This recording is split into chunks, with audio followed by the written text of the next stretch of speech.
The boy who wrestled the wind is the boy who wrestled the wind. Imagine a child so stubborn that when the wind tore through his village, he challenged it to a fight. Sounds impossible, right? But what if I told you that the wind answered and the battle shook the skies? Stay with me, because this story will make you rethink the power of determination. Welcome to the Awaker International, your home for powerful African folktales, mysteries, and forgotten legends. Don't forget to subscribe, like, and share this story with others so they too can awaken to these timeless lessons. Now, let's begin. In the village of Akorò, where baobab trees stretched toward the heavens, there lived a boy named Ayinde. From the moment he could walk, he was known for one thing: his unshakable stubbornness. If you told Ayinde it cannot be done, he would look you in the eye and say, "Watch me, one dry season." A terrible wind swept across the land. It tore roofs from huts, scattered young barns, and even carried goats into the air. The villagers cried out, begging the gods for mercy.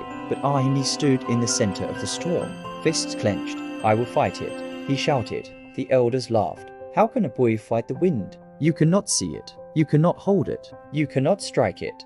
But Ayende's eyes burned with fire. If it can touch us, then I can touch it.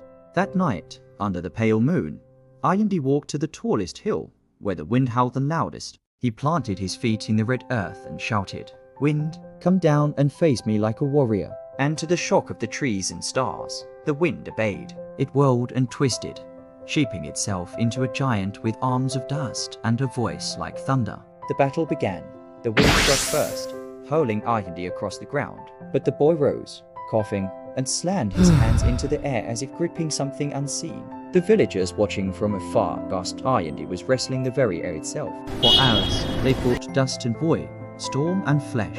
Each time the wind threw him down, Ayinde rose again, Blooded, exhausted, but unbroken.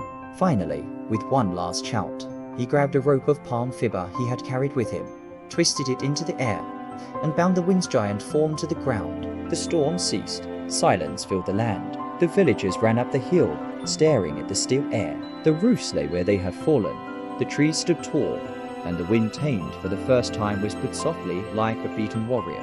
From that day on, whenever the winds rose in Akorò, they never dared to rage too wildly. It is said the spirit of the wind remembers Ayinde, the boy who dared to wrestle it. The tale of Ayinde teaches us this: courage is not the absence of fear, but the refusal to bow to it. Even the unseen can be challenged when the heart is stronger than the storm. If this story inspired you, don't forget to like, share, and subscribe to the Awaker International, where stories breathe and legends never die. Up next, the talking drum of a drum so powerful it could call armies, summon spirits, and reveal secrets. You won't want to miss this one.